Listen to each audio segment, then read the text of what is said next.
The kingdom of Quill was a realm of gentle beauty and peace. Its verdant valleys of rolling hills and deep forests had been spared much of the turmoil and strife that afflicted other lands.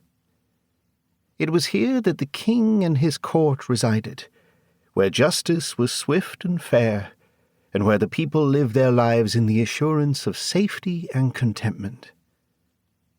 Within the kingdom, amidst the walls of the castle itself, lived King Royce and his many servants. One of them in particular was a black-haired boy named Osman. His nimble fingers worked tirelessly, folding linens and polishing silverware with the utmost care. The scent of freshly laundered fabrics clung to him, a constant reminder of his servitude in this grand establishment. Osman's bright eyes, filled with wonder, roamed the vast expanse of the castle's interior.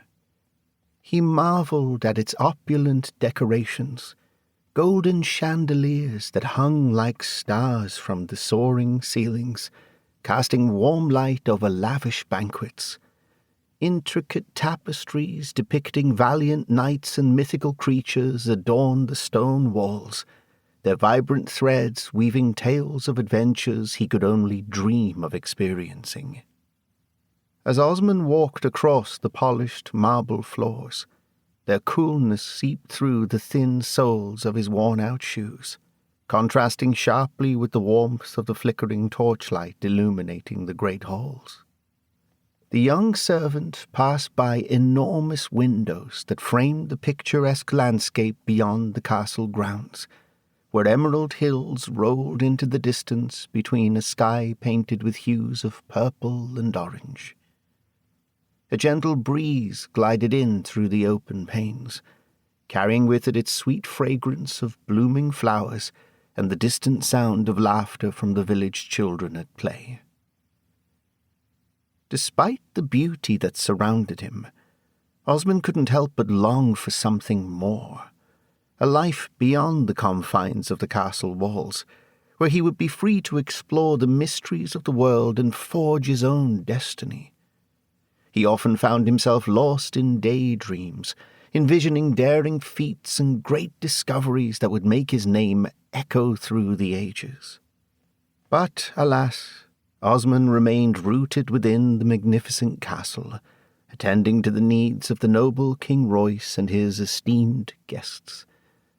The weight of his responsibilities weighed upon him, as he knew that every polished goblet and neatly arranged pillow was a testament to the kingdom's prosperity and order.